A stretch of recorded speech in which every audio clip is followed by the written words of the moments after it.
Okay, hello everyone. Welcome to how to copy a pattern. For this class, we are making our Caddy project as our first project, and we've got our original pattern here made of cardstock, and we need to copy this piece. You have 8 pieces total that you will need to copy. They're all here, but I'm just going to cover how to copy one for now because all the principles apply to the rest of the pieces. Like I said a moment ago, of this project, there are 8 pieces total. This is piece number 1, and it's what I'm going to show you first because it has all of the elements that the other pieces do, plus a few that the others don't. So when we are copying our pattern, we're going to make an exact replica of this pattern as best as possible. The only thing I want to point out that we're not going to copy is this little hole right here. This hole is just for the purpose of stringing all of our pieces together to keep them together. You don't have to copy that part, but we are going to copy everything else. So the first thing we want to do is you're going to take some brown paper and then you're going to take one of the pattern pieces. Now, because this is a square and this edge right here is straight, I'm actually going to line up the edge of this right there on the edge of the paper. This won't work with all projects. It only works because this is a rectangle and it has a straight edge. But for other pieces, you would just put it on your paper. There's no grain to paper, so you can really lay it out anywhere. But I highly suggest when you're copying that you try to lay out your pieces together in such a way that you're not wasting space. Okay? So just because this is a straight edge, I'm going to line up here, and that saves me a line. So I'm going to put this on the brown paper that I'm copying to, and then I need to pin this to the table. I'm going to use, there's already holes in the cardstock where this pattern has been pinned before, so I'm just putting my pins in those holes. This is not moving now, so we're good to go there. Okay, so now let's copy. First thing I'm going to do is I'm going to draw all of the edges of this, and then we're going to add the pieces in as we go. So I'm going to very gently take my pencil and run it along the edge of the pattern. Now because this is cardstock, you have a decently thick edge that makes it really easy to run your pencil down and keep it nice and perfectly straight. That is not always the case when you're copying patterns. Your original may not be made of cardstock. It may be made of something a bit more flexible. So you'll have to be really careful that you're drawing exactly perfectly. All right, so I'm gonna do this last edge. So that's step number 1, is to draw out the edges of the pattern. Now I don't want to move this yet because there's more information here that I need to transfer before I move my pattern and start writing all of the writing down on my project. And that is these notches. You will see little cut pieces in the edges of the fabric. This is not fabric, in the edges of the paper pattern. And we do actually want to draw in all of these notches. I do like to try and draw them in decently dark. So they're easy to see and I don't miss them.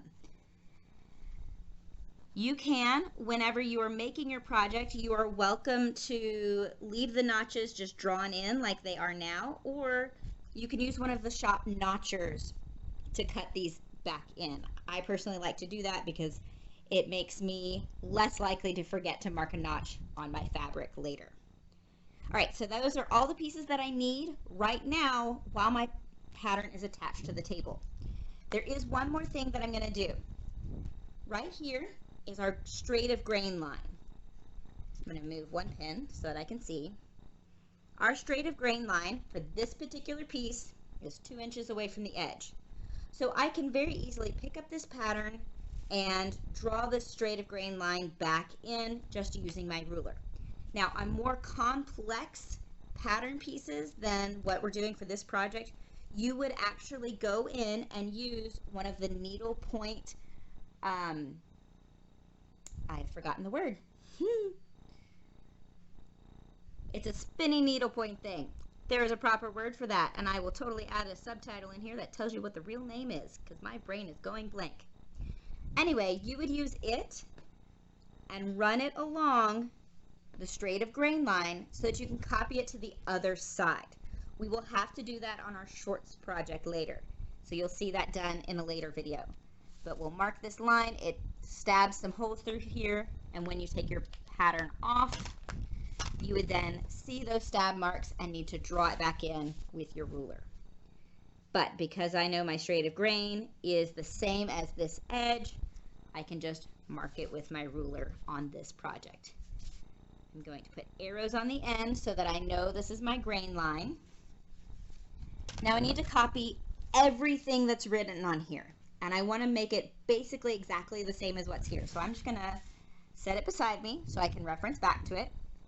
The first thing I'm going to write on here is the number 1, because this is piece number 1.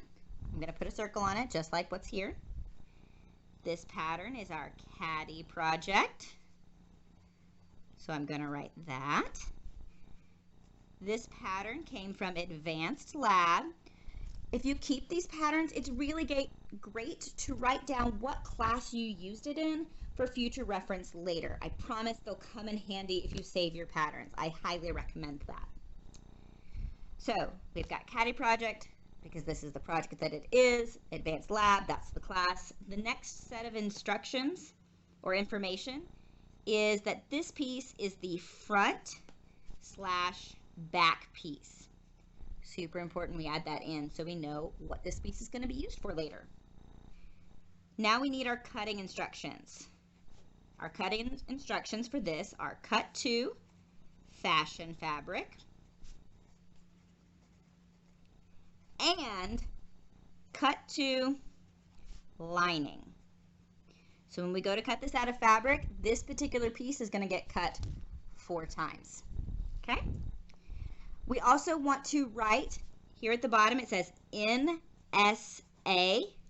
That means no seam allowance added. Very important you include that so that if this pattern was given to somebody else or you use it down the road, you know that, oh, I need to add in the seam allowances. Speaking of seam allowances, this pattern has already provided you with the suggested seam allowance size. On all 4 edges, and this is true for all of the pieces, the seam allowance is 5/8. So the way we're going to do that is you're going to write a plus and then 5/8. Whatever the seam allowance is on projects, you always want to write that on all the edges so that whoever is cutting for you, even if it's yourself, you know how much seam allowance to add on because the pattern itself does not have it. Make sure you catch every side. All right? So that's some of the main stuff. The last thing for this particular piece is we've got these 2 lines here. Now notice that they are connected across by those notch marks. So I'm going to take my ruler, match up those notch marks that I drew on the paper, and draw a straight line from there. I can do that on this project because it is a straight line. But again, if you have another project you're using in the future that has a line like this that you need to transfer to your fabric and you're copying it, you would again use the needle point device to trace it through the pattern onto the paper, and then you would draw it back on with a pencil. So I'm going to make sure my pattern is correct and that I'm drawing a line from the correct notch to the correct notch.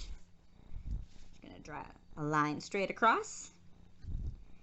Now these lines don't mean anything if I don't know what they're for, and our original pattern tells us what they're for. The top line is a pocket line, and it specifies which pocket in parentheses, and that pocket is piece number 3. The next one down, same thing. It is also a pocket line. However, this is also piece number 3. I thought it was a different piece for a second. It is the same. So I'm writing in parentheses piece 3. All right, so that is everything. That is all that has to be on your pattern when you're copying it. And that is everything from the original. Now, I do have drawn in all of my notch marks. There are notch marks here where we connected these lines, which is why I like to draw my notches super dark, so it's easy to see, oh hey, at the end of that line is actually a notch, not just the end of a line. Give me 1 second. I'm going to show you the notcher and how it works. Did not grab that close to myself. Should have done that.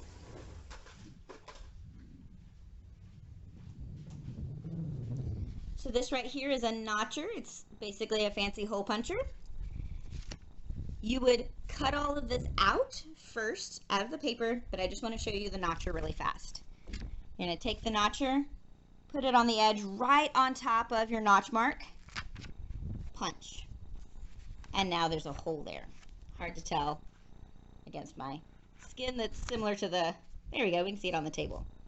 Okay, so you would use your notcher if you would like to make a mark at all of these notch locations.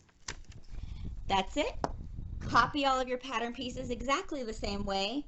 Cut them out of your paper. Be very careful when you're cutting with your paper scissors that you get this line as correct as you possibly can, because this is our seam line that's going to get transferred to our fabric later.